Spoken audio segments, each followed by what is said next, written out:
وزیر اعظم کے personal secretary Azam Khan اور فردوس عاشق اعوان کی لڑائی عمران حکومت کے لیے کتنی تباہ کن ہونے والی ہے، اس حوالے سے ہم اہم انکشافات کریں گے۔ لڑائی کی اصل وجوہات، پس پردہ کہانی کے اصل کردار،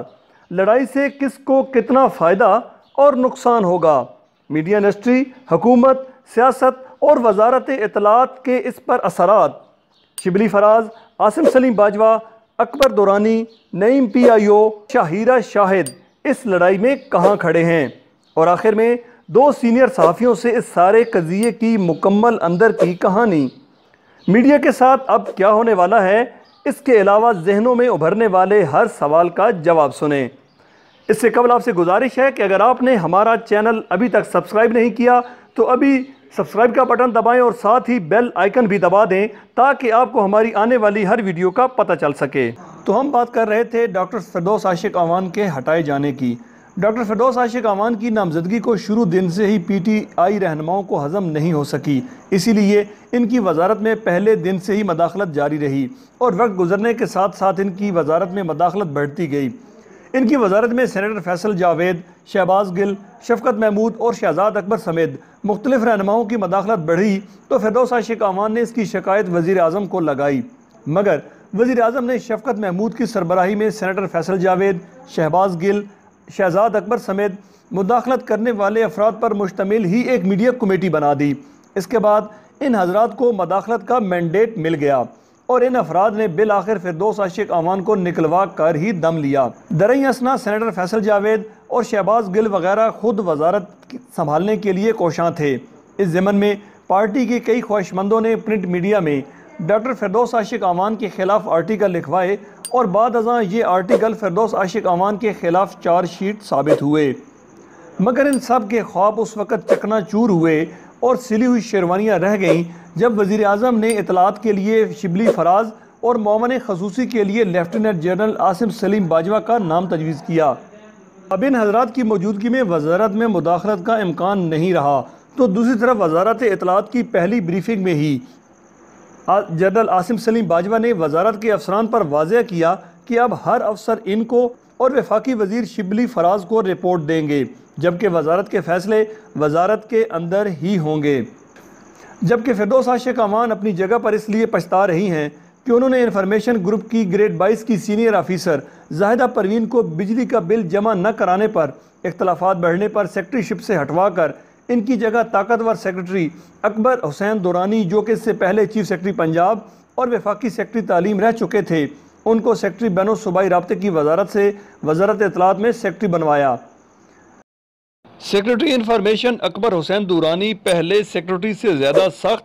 ایماندار اور تجربہ کار ہونے کے ساتھ ساتھ پاکستان ایڈمنسٹریٹو گروپ کے آفیسر ہیں، جنہیں انتظامی امور میں دوسرے سروسز گروپ سے کہیں زیادہ تجربہ بھی ہوتا ہے۔ اب بات کرتے ہیں ان وجوہات کی جن کی بنیاد پر فردوس عاشق اعوان کو اپنی وزارت سے ہاتھ دھونے پڑے۔ اگر ترتیب وار بات کی جائے تو وزیر اعظم کی سربراہی میں پی ٹی وی بورڈ میٹنگ میں ارشد خان نے میٹنگ کے دوران فردوس عاشق اعوان پر الزامات کی بوچھاڑ کر دی، مگر جب فردوس عاشق اعوان نے جواب دینے کے لیے بولنا چاہا تو وزیر اعظم نے انہیں چپ کرا دیا۔ اس کے بعد مزید الزامات کا سلسلہ جاری رہا۔ دوبارہ فردوس عاشق اعوان نے جواب دینے کے لیے بولنا چاہا تو وزیر اعظم نے انہیں چپ رہنے کا اشارہ کیا، جبکہ ارشد خان لگاتار ان پر الزامات کی بوچھاڑ کرتے رہے۔ اس پر جب فردوس عاشق اعوان نے تیسری مرتبہ بولنے کی کوشش کی تو وزیر اعظم نے بلند آواز میں فردوس عاشق اعوان کو کہا کہ اگر آپ خاموش نہیں بیٹھ سکتی تو باہر چلی جائیں۔ اسی دوران وزیر اعظم سیکریٹریٹ کا عملہ ان کی کرسی کے پیچھے آ گیا کہ اگر وزیر اعظم صاحب حکم دیں تو انہیں باقاعدہ میٹنگ سے اٹھا دیں۔ اس پر وہاں موجود پی ٹی وی حکام، وفاقی سیکرٹری اطلاعات اکبر حسین دورانی اور وزارت اطلاعات و نشریات، وزیر اعظم سیکریٹریٹ کے دیگر افسران موجود تھے، جس کے بعد وزارت کے افسران کا فردوس عاشق کے بارے میں خشوع و خضوع صفر ہو گیا اور اوپر سے ان کے خلاف ایک انکوائری بھی شروع کرا دی گئی۔ اب ذرا ارشد خان کی بات کی جائے تو موصوف ڈاکٹر نعیم الحق کی وجہ سے عمران خان کے قریب آئے تھے۔ انہوں نے ارشد خان اور فواد چودھری کی لڑائی میں ارشد خان کو M D P T V جبکہ فواد چودھری کو وزارت سے ہی ہاتھ دھونے پڑے تھے۔ تو بات ہو رہی تھی فردوس عاشق اعوان کو عہدے سے کیوں ہٹایا گیا۔ اس کی ایک وجہ یہ بھی ہے کہ کچھ پی ٹی آئی رہنماؤں کا خیال ہے کہ فردوس عاشق اعوان کو مریم نواز کے مقابلے میں لانچ کیا گیا، مگر مریم نواز کے خاموش ہونے اور بعد میں مکمل طور پر خاموش ہونے پر ان کی ضرورت ہی نہیں رہی تھی، لہٰذا ان کو ٹیشو پیپر کی طرح استعمال کر کے پھینک دیا گیا۔ فردوس عاشق اعوان کو ہٹانے کی ایک وجہ یہ بھی تھی کہ ان کے دور میں احساس پروگرام کے لیے 30 کروڑ روپے کے اشتہار جاری ہونے کی منظوری دی گئی، مگر ابھی تیسرا حصہ اشتہار بھی جاری نہیں ہوئے کہ ان کی وزارت ہی چلی گئی اور پی ٹی آئی رہنماؤں کے درمیان لڑائی کھل کر سامنے آ گئی۔ اسی دوران فردوس عاشق اعوان پر الزام لگایا گیا کہ انہوں نے ریجنل اخبارات کو 91 کروڑ کے اشتہارات جاری کیے اور اس میں سے کمیشن لیا، مگر تحقیقات میں یہ بات سامنے آئی کہ انہوں نے ریجنل اخبارات کو صرف 25 کروڑ کے اشتہارات جاری کیے، جن میں بھی قواعد کی خلاف ورزی کرتے ہوئے کافی تعداد میں اشتہارات قومی اخبارات اور الیکٹرانک میڈیا کو دی، لیکن اس دوران ریجنل اخبارات کے اشتہارات 2 ہفتے کے لیے مکمل طور پر بند کر دیے گئے، جس پر اے پی این ایس نے احتجاج کیا اور تمام اخبارات میں ریجنل اخبارات اور ان کے صحافیوں اور میڈیا ورکرز سے اظہار یکجہتی کے لیے احتجاجی اشتہارات چھاپے گئے۔ ریجنل اخبارات کو حکومتی حلقوں نے بہت تقسیم کرنے کی کوشش کی، لیکن سردار نثار تبسم کی سربراہی میں اسلام آباد بیسڈ ریجنل اخبارات کے نمائندوں نے نہ صرف اس موو کو بری طرح ناکام کیا بلکہ آپس میں اتحاد کو برقرار رکھتے ہوئے پی آئی ڈی کے سامنے ایک بھرپور احتجاج ریکارڈ کروایا، جس کے بعد اے پی این ایس اور P F U J Afzal Butt group نے بھی ان کی آواز میں اپنی آواز ملاتے ہوئے بھرپور احتجاجی تحریک کا پلان بنایا۔ اس کے علاوہ سب سے اہم وجہ یہ بھی تھی کہ وزیراعظم نے 3 ماہ پہلے ڈاکٹر فردوس عاشق اعوان کو اپنے آفس میں گڈ بائے میٹنگ کے لیے بلایا تھا اور کہا کہ آپ اچھا کام کر رہی ہیں، مگر مجھ پر پارٹی رہنماؤں کا دباؤ ہے کہ فردوس عاشق اعوان کو ہٹا کر ان کی جگہ ایک ایسے بندے کو لگایا جائے جو کہ پاکستان تحریک انصاف کا فیس ہو، جس کے لیے بابر اعوان کا نام زیر غور تھا۔ وزیراعظم نے کہا کہ ہمیں اس کے علاوہ جہاں آپ کی ضرورت ہوئی آپ کی خدمات لی جائیں گی، مگر ڈاکٹر فردوس عاشق اعوان نے وزیراعظم آفس سے باہر نکل کر کسی بڑی شخصیت کو فون کیا کہ انہیں عہدے سے ہٹا دیا گیا ہے، تو اس عظیم شخصیت نے جواب میں کہا کہ آپ وہیں ٹھہریں، میں بات کر کے آپ کو بتاتا ہوں۔ اس کے 10 منٹ بعد وزیراعظم آفس سے دوبارہ بلاوا آیا اور کہا گیا کہ آپ اپنے عہدے پر کام کریں۔ ان وجوہات کے علاوہ انفارمیشن گروپس کے افسران کا کہنا ہے کہ فردوس عاشق اعوان کے ہٹنے کی وجوہات میں ایک وجہ وزارت کے ملازمین کی بد دعائیں بھی ہیں۔ جی ہاں، ان کا کہنا ہے کہ فارن پوسٹنگ میں کس طرح دھاندلی کرتے ہوئے انہوں نے اپنے ڈائریکٹر دانیال گیلانی اور پی آر او محمد جمیل بیٹو کے انٹرویو میں میٹنگ ختم اور میٹنگ منٹس پلان ہونے کے بعد ان کے نمبر بڑھوائے، جس سے دانیال گیلانی کو 3ری 4تھی جبکہ جمیل بیٹو کو 25ویں سے 5ویں نمبر پر لے آئیں، جس کی وجہ سے 3ری پوزیشن پر آنے والی خاتون افیسر شازیہ سراج، جو کہ اب ڈائریکٹر سیکرٹری آفس ہیں، کی میرٹ پر یورپ کی پوسٹنگ بنتی تھی، مگر ان کو بنگلہ دیش پوسٹنگ تجویز کی گئی۔ یہاں دلچسپ بات یہ ہے کہ ٹیسٹ میں پہلی پوزیشن لینے والی افسر مریم شیخ کو امریکہ کے بجائے کینیڈا اوٹاوا میں اس وجہ سے پوسٹنگ تجویز کی گئی کہ آپ کے خاوند پہلے ہی امریکہ میں ہیں، جس کی وجہ سے مفادات کا ٹکراؤ ہو سکتا ہے، مگر وزیراعظم سیکریٹریٹ نے اس پورے پوسٹنگ پلان کو مسترد کرتے ہوئے افسران کو میرٹ کے مطابق پوسٹنگز دے دیں، جس کے مطابق مریم شیخ کو نیو یارک، دانیال گیلانی کو فرانس، سابق ڈائریکٹر سیکرٹری آفس محمد سلیم کو سنگاپور، شازیہ سراج کو دبئی، فرخ رفیق کو ٹوکیو، داؤد احتشام کو برسلز، فصیح اللہ خان کو ڈھاکہ، جبکہ اظہر نواز کو کابل اور امبرین شاہد گل کو تہران پوسٹ کیا گیا۔ لگتا ہے اعظم خان نے فردوس عاشق اعوان کے ساتھ لڑائی بغیر تیاری اور ان کے پس منظر اور موجودہ پی ٹی آئی کی اندرونی حالت کو یکسر نظر انداز کر کے شروع کی ہے۔ فردوس عاشق اعوان شروع سے ہی سیاسی خودکش حملہ آور ہیں۔ اب اس لڑائی میں ان کے ساتھ جہانگیر ترین، پرویز الہی، عمران مخالف سیاسی کھلاڑی اور مقتدر حلقے بھی پس پردہ شریک ہیں۔ یہ لڑائی کب اور کیسے ختم ہوگی یہ کہنا قبل از وقت ہوگا، مگر یہ طے ہے کہ یہ لڑائی جتنا عرصہ بھی چلے گی اس کا نقصان صرف اور صرف عمران اور ان کی حکومت کو ہوگا۔ فردوس عاشق اعوان کے پاس کھونے کے لیے کچھ بھی نہیں، لیکن مخالفین کا نقصان کرنے کے لیے بہت کچھ۔ اعظم خان، جن کی ساکھ پہلے ہی army chief service extension, Jahangir Tareen لڑائی اور دیگر ایشوز کی وجہ سے بری طرح متاثر ہو چکی ہے، اب ان کو عہدے سے بھی ہاتھ دھونا پڑ سکتا ہے۔ اس حوالے سے مزید انکشافات 2 سینئر صحافیوں سے براہ راست سنیں۔ اور حالیہ تبدیلی بہت بڑی ہے اور انفارمیشن کے حوالے سے، اور آپ تو اچھا خاصا قریب سے جانتے ہیں، تو کیسے دیکھ رہے ہیں یہ تبدیلی سرکار کی قلمدان کی تبدیلیاں، اور اس کے ساتھ ساتھ یہ شاہدہ شاہد پرنسپل انفارمیشن افسر تعینات، یعنی ان تبدیلیوں کے کیا اثرات ہیں اور کیسے دیکھ رہے ہیں اس کو؟ بیسیکلی جو انہوں نے ایک تو خان صاحب نے ترجمانوں کی ایک پوری فوج پہلے بھرتی کی، اسی طرح پھر باقی سلسلہ چلتا رہا، ایک وزیر اعظم کے پتہ نہیں کتنے ترجمان ہیں، اور وہ بھی پہلے افتخار دورانی گئے، ابھی فواد چودھری گئے، پھر وہ ابھی عرصہ ہی ہوا ہے تو اب پھر فردوس عاشق بری ہو گئی ہیں، وہ چلی گئی ہیں، اور ان کو بھجوانے میں بھی بڑے لوگوں کا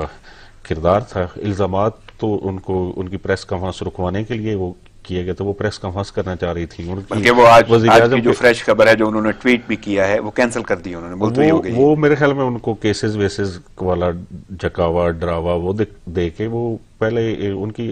وزیر اعظم کے جو پرسنل سیکرٹری ہیں اعظم خان، ان سے کافی تو میں ہوئی ہے، اور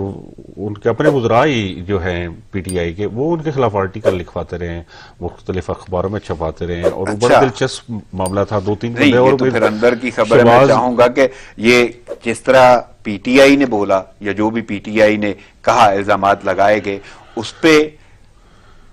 کوئی بھی دوسرا رکن، حکومتی اراکین یا وزراء یا کابینہ میں سے کوئی شخص نہیں بولا، تو جو ہے فردوس عاشق آوان وہ خود یہ کہتی رہی کہ ایسا کچھ نہیں ہے۔ تو آپ کو کیا لگتا ہے؟ آپ کو بات تو اندر کی خبر جب انہیں ہٹایا گیا تو ان کا پروگرام تھا کہ وہ پریس کانفرنس کریں گی، جو ان کی لڑائی ہوئی ہے، اندرونی لڑائی ہے، اس میں شہباز گل چاہ رہے ہیں کہ انہیں منسٹر بنا دیا جائے، وہ بڑے عرصے سے ان کے پیچھے پڑے ہوئے تھے اور کوشش کر رہے تھے کہ شہباز گل کو لگا دی جائے۔ اس کے ساتھ فیصل جاوید بھی امیدوار تھے، بابر امان بھی امیدوار تھے۔ ایک دفعہ پہلے عمران خان ان کے ساتھ گڈ بائی میٹنگ بھی کر چکے تھے، جس میں انہوں نے کہا تھا مجھ پہ بڑا پریشر ہے کہ جی میں ایک پارٹی سے بدل رہا ہوں، آپ تو بعد میں آئی ہیں، تو وہ میں بابر امان کو چاہ رہا ہوں، تو پھر بعد میں انہوں نے وہ فیصلہ واپس لیا۔ یہ کافی عرصے کی لڑائی چل رہی تھی۔ پھر پچھلے مہینہ 1.5 مہینے پہلے 2 میٹنگز ہوئی، پی ٹی وی پہ ایک میٹنگ ہوئی جس میں عمران خان نے 3 دفعہ خاصا بےعزت کیا فردوس عاشق آوان کو۔ ویسے تو جس طرح ان کو انہوں نے ذلیل کیا تھا انہیں ویسے ہی چھوڑ دینی چاہیے تھی، لیکن وہ ان سے بعد میں انہوں نے استعفیٰ بھی مانگا، لیکن اس بی بی نے استعفیٰ نہیں دیا، جس کے بعد انہیں حتمی طور پر کہ انکوائری کے ذریعے، جو انکوائری میں نے میرے پاس اس کے ڈاکیومنٹس میں اتنی مضبوط نہیں ہے جس کی بیس پہ آپ ہٹائے جا سکے۔ ایک ایڈورٹائزنگ ایجنسی کو بزنس اس کے ذریعے کیا ہے، تو کسی کے ذریعے بھی کریں اس کو irregularity کہہ سکتے ہیں، اس میں کوئی کرپشن نہیں کہا جا سکتا۔ اور آپ نے ایک ٹی وی پہ خبر چلوا کے جیسے اس نے پریس کانفرنس مذاکرات کی، کرپشن کا ایک چارجز بنا کے یا شو کیا گیا ہے کہ وہ کرپشن چارجز بنیادی طور پہ تو پی ٹی آئی حکومت کا ایشو نہیں ہے۔ اگر کرپشن چارجز یا کیسز کی بنیاد پہ بات کرتے ہیں تو جو فردوس عاشق آوان ہے ان پہ پہلے ہی نیب میں کیس تھا، اور اس پہ وہ انکوائری اس عرصے میں نہیں ہوئی نیب کی جو آپ بات کریں، وہ انکوائری ہوتی یا باقی ہوتا تو اس میں انہیں اس طرح تو انہیں لینا ہی نہیں چاہیے۔ لیکن ٹھیک ہے، اب انہوں نے بندے تبدیل کیے ہیں۔ اب نہیں، پہلی بات تو یہ ہے، میں یہ سوال کرنا چاہوں گا کہ آخر تبدیلی کی وجہ، یعنی آخر وہ جو بھی کیا جا رہا تھا، اگر اندر سے لوگ ان کے مخالف تھے یا ان کے خلاف کمپین تھی یا ایک ایسی انکوائری جو اتنی ورتھ نہیں رکھتی اس کی بنا پہ اگر آپ نے کسی بھی شخص کو اس کے قلمدان سے ہٹا دیا، تو آخر کون سی چیز ہے جس کی بنا پہ وہ ہٹایا گیا اور کس کی مرضی آپ کو نظر آ رہی؟ اس میں شہباز گل بہت دنوں سے کوشش کر رہے تھے، فیصل جاوید کر رہے تھے، ان کی منسٹری بلکہ ناظرین کی آگاہی کے لیے بتا دوں کہ ابھی بھی کیونکہ ان کا ٹویٹ آ چکا ہے اور انہوں نے آج پریس کانفرنس کرنی تھی جو ملتوی کی ہے، اور اپنے چھوٹے بھائی کی برسی کا انہوں نے بولا ہے کہ آج برسی ہے، اس وجہ سے وہ سیالکوٹ جا رہے ہیں۔ یہ انہیں بھجوایا گیا کیسز کے معاملے میں، میرے خیال ان کی سیٹلمنٹ ہوگی، یہ ہٹانا ہی مقصود تھا، اور اب وہ کیسز آگے نہیں چلیں گے۔ اس پہ انہوں نے بات کرنی تھی کہ یہ جو معاملہ ان کے ساتھ ہوا ہے اس پہ میرے خیال میں کچھ لوگ پڑے ہیں، اور انہوں نے پہلے بھی جب وہ پریس کانفرنس کرنے لگی تو کچھ وزیر اعظم سیکریٹریٹ سے کچھ لوگوں نے ان سے رابطہ کیا کہ وزیر اعظم آپ سے ملیں گے، اب آپ مایوس نہ ہوں اور آپ اس طرح کا کام نہ کریں جس کا پی ٹی آئی کو یا وزیر اعظم کو نقصان ہو۔ اس کے ساتھ ساتھ جو اب کیا اس کو کہتے ہیں نئی جو ٹیم آئی ہے اس میں زیادہ لوگ اب پہلے جنہوں نے ہٹوایا اب وہ پچھتا رہے ہیں کہ پہلے تو وہ منسٹری میں مداخلت کر سکتے تھے، فیصل جاوید بھی کرتے تھے، اشتہارات وہ ڈیسائیڈ کرتے تھے کس اخبار کس ٹی وی چینل کو دینا ہے، اور شہباز گل بھی وہاں ان آفیشلی وہ بھی تھے، اس کے ساتھ ایک لمبی فہرست ہے وہ بھی تھے، ڈاکٹر ارسلان ہے، ابھی فہد ہارون کو لگایا ہے، اور اب جو صورتحال ہو گیا یہ سارے لوگ پچھتا رہے ہیں کہ ان سے بڑے لوگ آ گئے وہاں پہ۔ میں اب اسی طرف جانا چاہوں گا، ضمن سوال ہے کہ جو لوگ آئے ہیں جن کے پاس یہ عہدے آئے ہیں، بلکہ ایک عہدہ ختم کر کے 2 عہدے مل گئے ہیں، اور ان میں ایک تو شبلی فراز وہ وفاقی وزیر اطلاعات، اور دوسرے ہیں وہ جو پاک فوج سے تعلق رکھتے ہیں، سابق D G I S P R, تو یہ شخصیات معاون خصوصی اور وفاقی وزیر، اب ان شخصیات کو آگے کیسے دیکھ رہے ہیں آپ؟ انہوں نے تو ماشاءاللہ آتی جو پہلی میٹنگ کی ہے اس میں کلیئرلی میسج دیا ہے کہ اب یہاں کے فیصلے یہاں پہ ہوں گے، کوئی افسر ڈرے نہیں، کوئی میرٹ پہ کام کریں، ہم آپ کو سپورٹ کریں گے، کسی جگہ رپورٹ کرنے کی ضرورت ہے ہم رپورٹ کریں گے، جہاں رپورٹ کرنا ہوا، جہاں سے مزید کوئی منظوری لینی ہے وزیر اعظم سے وہ ہمارا کام ہے۔ اب اس منسٹری میں کوئی مداخلت نہیں کرے گا، اور اشتہارات میرٹ پہ دیں، باقی چیزیں میرٹ پہ کریں۔ اب اس میں زیادہ لوگ اب اس حساب سے میڈیا کے اینگل سے دیکھ رہے ہیں کہ یہ بہتری نظر آ رہی ہے آپ کو بظاہر جو لوگوں کی توقعات تو بہت زیادہ ہیں، اس میں میڈیا کی بہت زیادہ توقعات ہے، اپوزیشن نے بھی اس کو ویلکم کیا ہے اس تعیناتی کو، یہ پہلی دفعہ ہوا ہے۔ لیکن آپ کا یہ کہنا ہے کہ جو لوگ اس میں شامل تھے کہ فردوس عاشق کو ہٹایا جائے، وہ کسی حد تک اب نالا نظر آتے ہیں، وہ پریشان ہے، وہ کہتے ہیں اب تو ہم منسٹری کی طرف دیکھ بھی نہیں سکتے تھے۔ پہلے جا کے شفقت محمود کی سربراہی میں کمیٹی تھی، شہزاد اکبر اس میں تھے، اس میں شہباز گل، یہ باقی سارے لوگ شامل تھے، اب تو انہوں نے کی لیے یہ ساری مداخلت ہی ختم ہوگی۔ اس کا ایک فائدہ یہ ہوگا کہ منسٹری اب قدرے مضبوط ہو جائے گی، اور اس پروفیشنلی شاید وہ کام کر سکے جو اس عرصے میں اس کھینچا تانی میں نہیں ہو سکا۔ اب پچھلے عرصے میں اب 30 کروڑ روپے کی کمپین ایک بی آئی ایس پی نے بے نظیر انکم سپورٹ اور اساس پروگرام کی وہ میڈیا کے لیے اپروو ہوئی، لیکن اسی لڑائی کی وجہ سے وہ میڈیا پہ چل ہی نہیں سکی، اور اس کا حکومت کو بھی نقصان ہوا ہے اور پبلک اویئرنیس کے حوالے سے بھی بڑا نقصان ہوا ہے۔ تو آپ کو کیا لگتا ہے فردوس عاشق کیا اچھا کام کر رہی تھیں، ان کو روکا گیا، یا ان کی کریڈیبلٹی بھی ایسی ہی تھی، کارکردگی بھی ایسی ہی تھی کہ انہیں ہٹنا ہی تھا؟ کریڈیبلٹی کا جہاں تک معاملہ ہے تو وہ تو انہیں پہلے دیکھنا چاہیے تھا۔ باقی اگر اس ایک بندے کو آپ نے لگایا، اگر اس پہ ٹرسٹ نہیں ہے تو اس کو نہ لگائیں، جب لگا دیا تو پھر اس پہ ٹرسٹ کریں، اور اگر صلاحیت آپ کو نظر نہیں آ رہی، اور اس میں پھر آپ مداخلت ایک بندے کے پیچھے آپ نے دوسرا بندہ چڑھایا ہے، دوسرے بندے کی جاسوسی کے لیے تیسرا بندہ چڑھایا ہوا ہے، اس طرح حکومتیں تو نہیں چلتی، اس طرح تو یہ جو خود وہ کہتے ہیں اس طرح تو مافیاز چلتے ہیں، اور وہ والا سلسلہ یہاں پہ نظر آیا ہے۔ اب جو نیا سیٹ اپ، گہرا لفظ آپ نے استعمال کیا ہے، کیونکہ یہ لفظ تو عمران خان وزیر اعظم خود استعمال کرتے ہیں دوسروں کے لیے۔ اب آپ دیکھ لیں کہ فردوس عاشق اوان کے پیچھے شہباز گل، ساتھ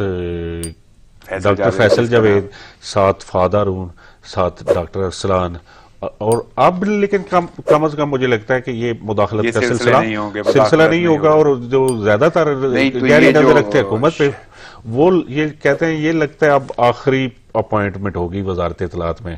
اس کے بعد کوئی اپوائنٹمنٹ اس حکومت میں کم از کم نہیں ہوگی، خصوصاً باجوہ صاحب کے حوالے سے ان کو بھی لوگ اسی حساب سے دیکھ رہے ہیں، اور انہوں نے جو گفتگو کی ہے اس میٹنگ میں، اس میں زیادہ تر گفتگو انہوں نے کی، کیونکہ شبلی فراز صاحب کا تو یہ پہلا ایکسپیرینس ہے، باجوہ صاحب کا آلریڈی زیادہ ہے، اور انہوں نے اس پہ کافی دیر زیادہ گفتگو انہوں نے کی ہے، اور شبلی فراز آپ کو یہ لگتا ہے کہ آنے والے وقتوں میں یہ زیادہ بہتری آئے گی اس شعبے میں اور مستحکم ہوگا؟ یہ اگر انہوں نے اس میں اپنے جو پلان کیا ہوا ہے وہ اگر اچھا کیا ہے اور اس کو اچھے طریقے سے انہوں نے امپلیمنٹ کر لیا، خصوصاً اس وقت جو تقاضے ہیں، اس وقت میڈیا شدید بحران کا شکار ہے، میڈیا کے پیسے پھنسے ہوئے ہیں، حکومت کی اویئرنیس کا بجٹ ہونے کے باوجود وہ لیپس ہو جاتا ہے، لوگوں کو ان کو بجٹ ریگولیٹ کرنے کے لیے لیپس ہونے کی وجہ کیا کوئی اسٹریٹجی کی کمزوری ہے یا ٹیم؟ اسٹریٹجی کی بھی کمزوری ہے، آپس کی لڑائیاں بہت زیادہ تھیں، اب لوگ انہیں دیکھ رہے ہیں کہ یہ اس میڈیا جو ٹی وی چینل کے ریٹس ہیں وہ پہلے بہت کم ہیں، ٹی وی چینلز والے علیحدہ رو رہے ہیں، اخبارات والے علیحدہ رو رہے ہیں. اب انہوں نے پچھلے عرصے میں کچھ اچھے کام بھی کیے جس میں ایڈورٹائزنگ ایجنسیز کا جو پیسے دبا لیتی تھیں یا کھا جاتی تھیں، ان کے حوالے سے تو انہوں نے اچھا کیا کہ 85% جو ہے وہ سیدھا ڈائریکٹ میڈیا اس کو چلا جائے گا، 15% اس کا کمیشن. یہ انہوں نے اچھا لا بنایا ہے. تو یہ شاہرہ شاہد جو ہیں پرنسپل انفارمیشن افسر تعینات، یہ تعیناتی کیسے دیکھ رہے ہیں؟ ان کی تعیناتی بھی اسی سلسلے کا بیسیکلی حصہ ہے. پچھلے جو پی آئی او تھے طاہر حسن بہت کمپیٹنٹ تھے، انہوں نے بہت پی آر کمائی، سیکٹری انفارمیشن سراد رہے، D G P R Punjab رہے، اس کے علاوہ اہم پوسٹوں پہ انہوں نے کام کیا. لیکن ان کے دور میں اتنی کھینچا تھانی تھی، اتنا مشکل کام تھا. لیکن اب جو میڈم آئی ہیں یہ شاہدہ شاید، یہ ایک تو گریڈ 21 میں بھی سینئر موسٹ ہیں اس وقت، اور تیسرا انہیں وزیر اعظم کا بھی اعتماد حاصل ہے کیونکہ وزیر اعظم کی پریس سیکرٹری رہی ہیں، اور موجودہ سیٹ اپ بھی قدرے مضبوط لگتا ہے. اب وہ فیصلے یہاں کے جیسے باجوہ صاحب نے اناؤنس کیا ہے، شبلی فراز صاحب نے اناؤنس کیا کہ یہاں کے فیصلے وزارت اطلاعات کے فیصلے وزارت اطلاعات کے اندر ہی ہوں گے. یہ انہیں بڑا اچھا ٹائم ملا ہے. اس میں امید ہے کہ وہ بہتر ڈیلیور کریں گی. وہ ویسے بھی فیملی بیک گراؤنڈ مزید آپ کو نظر آتا ہے کہ بیوروکریٹ پورے ڈپارٹمنٹ میں اور لوگوں کے اعتماد میں اسپیشلی میڈیا کے حوالے سے بہتری آنے کے چانسز ہیں بہت زیادہ. اگر انہوں نے جو ریکوری ہیں وہ ہی کر دیں، کلیئر کر دیں، وہ جو میڈیا کی پھنسے ہوئے پیسے ہیں تو وہ بھی ان کی پوزیشن بہتر ہو جائے گی. پھر اگر وہ میڈیا کمپینز انہوں نے لانچ کر لیں جس کا توقع کی جا رہی ہے کہ باجوہ صاحب اور شبلی فراز صاحب نئی میڈیا کمپینز لائیں گے، اور اس پہ کچھ بات بھی ہوئی ہے کچھ حلقوں کی، اور وہ نہیں تو یہ ساری کی ساری صورتحال تقریباً بدلتی ہوئی کتنا دورانیہ آپ کو لگتا ہے؟ میرے خیال میں اس کے لیے کوئی بڑا ٹائم نہیں چاہیے. اس میں کچھ خبریں یہ بھی ہیں کہ وزیر اعظم نے بھی کہا کہ اب میڈیا سے تعلقات بھی بہتر رکھنے ہیں اور میڈیا کے ساتھ مل کے چلنے ہیں. یہ اس کے سگنلز ہیں. اب بھی آنے والے دنوں میں حتمی طور پہ اس وقت ہی نظر آئے گا کہ یہ جب کوئی امپلیمنٹیشن اس کی نظر آئے گی. اور میڈیا تو اس وقت شدید بحران کا شکار ہے. اس میں اگر انہوں نے کوئی کام کیا تو میڈیا ظاہر ہے جو، لیکن ویسے جس طرح آپ بتا رہے ہیں تو اچھی خبریں نظر آ رہی ہیں اور اسپیشلی ڈپارٹمنٹ مستحکم ہوتا ہوا نظر آ رہا ہے، مداخلت ختم ہوئی ہے. بیسیکلی تو وزارت اطلاعات کا کام ہے میڈیا ڈیولپمنٹ، بالکل، اور ڈیولپمنٹ والا تو انہوں نے پورا سبجیکٹ اس عرصے میں باندھ رہا ہے، اینٹی ڈیولپمنٹ ہی چلتا رہا ہے. اور اگر ڈیولپمنٹ پہ کام ہوگا تو حکومت کو بھی ڈیفینیٹ اب آپ کو نظر آتا ہے کہ ڈیولپمنٹ ہوگی. امید تو بہت زیادہ کی جا رہی ہے. اب آنے والے دنوں میں دیکھا جائے گا کہ حتمی طور پہ کیا ہوتا ہے. لیکن لوگوں کی توقعات ہیں کہ عاصم سلیم باجوہ نے وہاں پہ بھی اچھا کام کیے D G I S P R کے طور پہ، اور وہ توقع یہ کی جا رہی ہے یہاں پہ بھی اچھا کام کریں گے کیونکہ میڈیا کے ساتھ ان کی دوستیاں ہیں. حکومتی موقع وہ بہتر اور یہ لڑائیاں ختم ہوگی، اور میڈیا جو تنقید کرے گا، جو سجیشنز دے گا، اس کو وہ حکومت تک پہنچائیں گے. اس کو دیکھ کے بہتر ملک میں بہتر گورننس کی جا سکتی ہے، ڈیلیوری کو بہتر کیا جا سکتا ہے. میڈیا حکومتوں کا نقاد ہوتا ہے، دشمنی نہیں ہوتی، بالکل، اور نہ اس طرح اس کو لینا چاہیے. امید ہے یہ پروفیشنل آدمی ہے، اس کو اس طرح ہی چلائے گا. امید ہے آپ کو ہماری ویڈیو پسند آئی ہوگی. اس قسم کی مزید معلوماتی ویڈیوز کے لیے دیکھتے رہیے صدائے سچ ٹی وی.